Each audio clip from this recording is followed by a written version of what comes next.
இன்னைக்கான டாப் சம்பவங்கள் என்னென்னு பார்ப்போமா? அதில் ஃபர்ஸ்ட் சிங்கப்பெண் அதிரடிப்படை அவங்களோட வேலையை செய்ய ஆரம்பிச்சிட்டாங்க. ஸ்கூலு, காலேஜு, பஸ் ஸ்டாப்பு, அப்புறம் ஐடி கம்பெனிக்கெல்லாம் வெளியில விழிப்புணர்வு ஏற்படுத்த ஆரம்பிச்சிட்டாங்க. அப்புறம் ஏதாவது எமர்ஜென்சினா போலீஸ்க்கு கூப்பிடுற அதே நம்பர் 100K கால் பண்ண சொல்லியிருக்காங்க. செகண்டு, நடிகர் ராகவா லாரன்ஸ் அவர்கள் திருச்சி கிழக்கு தொகுதியில நிக்கிறத பத்தி ஜூன் 11 அன்னைக்கு சொல்றேன்னு சொல்லியிருந்தாரு. இயக்குனர் பாரதிராஜா அவர்கள் இறந்ததுனால அத ஜூன் 12 அன்னைக்கு சொல்றேன்னு சொல்லியிருக்காரு. தேர்டு, தமிழ்நாட்டுல காலியாக உள்ள 5 தொகுதிகளுக்கான இடைத்தேர்தல் முன்னேற்பாடுகளை செய்ய சொல்லி மாவட்ட ஆட்சியர்களுக்கு தேர்தல் ஆணையம் அறிவுறுத்தியிருக்காங்க.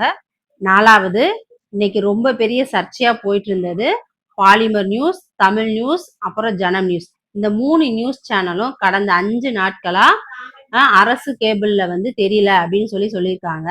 அதுக்கு தமிழ்நாடு அரசு தரப்புல இருந்து விளக்கம் கொடுத்திருக்காங்க. மொத்தம் 15 லட்சம் செட்டாப் பாக்ஸ் இருக்கு.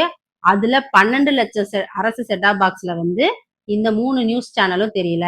அதுக்கு காரணம் தொழில்நுட்ப காரணத்தினாலதான் தெரியல அப்படின்னு சொல்லியிருக்காங்க. 5வது, முதலமைச்சர் விஜய் சார் நிதி ஆயோக் கூட்டத்துல கலந்துக்க 3 நாள் பயணமா டெல்லிக்கு போயிருக்காரு. அங்க சோனியா காந்தி, ராகுல் காந்தி அவங்க 2 பேரையும் சந்திச்சிருக்காரு.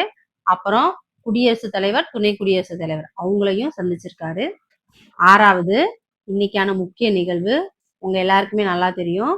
இன்னைக்கு இயக்குனர் பாரதிராஜா அவர்கள் இயற்கை எய்தினார். அவரோட உடலுக்கு முதலமைச்சர் விஜய் சார் அஞ்சலி செலுத்தியிருந்தாரு.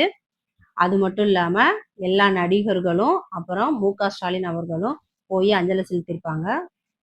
7வது, இயக்குனர் பாரதிராஜா அவர்களுக்கு பாரத ரத்னா விருது வழங்க தமிழ்நாடு அரசுக்கு நடிகர்கள் சங்கம் சார்பா கோரிக்கை வச்சிருக்காங்க. அது மட்டும் இல்லாம அவர் வசித்த அந்த தெருவுக்கு அவரோட பேரை வைக்க சொல்லியும் கோரிக்கையா சொல்லியிருக்காங்க.